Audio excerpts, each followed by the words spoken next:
Hola, hola, ¿cómo están? Espero que estén muy, pero muy bien. Arriba mi gente positiva, mi nombre es Julio Ávila de lemprende.com. Hoy hablaremos de el código Da Vinci, fecha de publicación, hablaremos número de ejemplares vendidos y más sobre el escritor.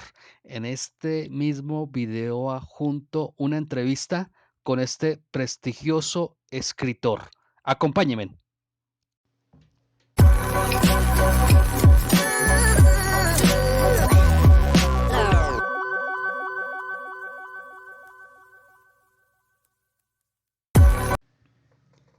Publicado en abril del 2003, cuenta con 652 páginas y ya con 81 millones de ejemplares vendidos.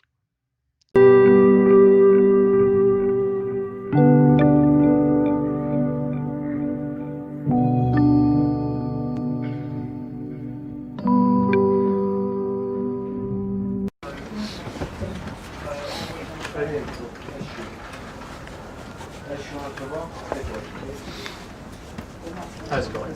Wonderfully.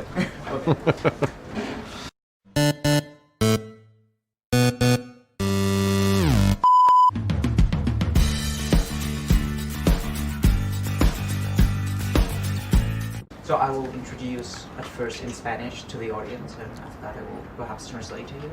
I speak Spanish pretty well, so Spanish? I understand it very That's well. great, that's He olvidado casi todo, pero puedo. Muy bien, muy bien.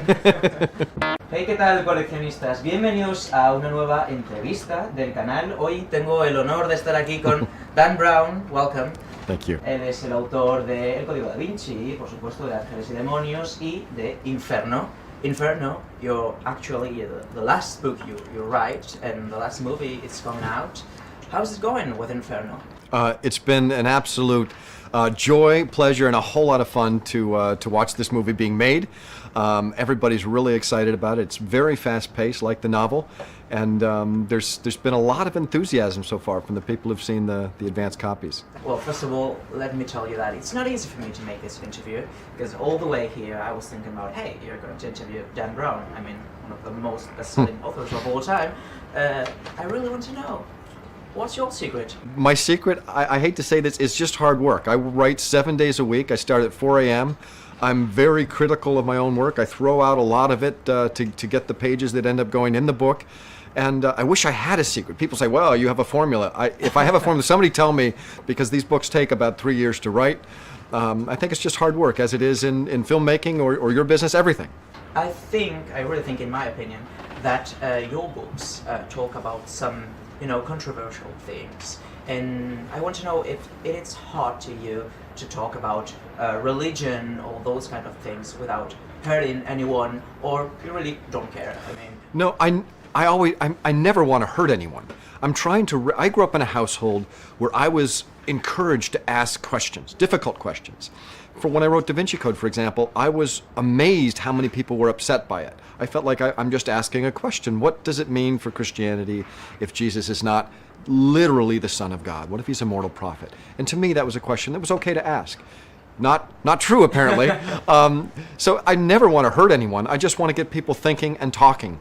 And I believe that many people, even if they're slightly offended by something I've written, understand that the dialogue it creates is important for our progress, for our understanding of our faith, all of that. your books, you don't just tell a single story. You talk about real people and real authors and art in full kind of ways. In this book, Inferno, you talk about Dante and Yes. Dante's hell. When did you realize you really want to talk about hell? I took an Italian class when I was in high school. We read an easy version of Inferno, of the Divine Comedy. And I knew really back then that it just spoke to me on a level that it surprised me. I thought this was written, in the 1300s, and it's so vivid and so intense. I read it again in college and knew at some point that I wanted to write about Dante. Could not figure out how to make a medieval epic poem relevant to the modern world. And that's where overpopulation came in. I said, well, what if Dante's Inferno is not history, but it's prophecy? and I've been very concerned about overpopulation, so I married the two and was able to write Inferno. And you talk about Dante's hell, but what about your personal hell? We all have a personal hell. Yeah, you know what? I think hell is a veil through which you see the world. I think that you and I could be in the same situation. You might see it as heaven, I might see it as hell, just because we're looking at it differently.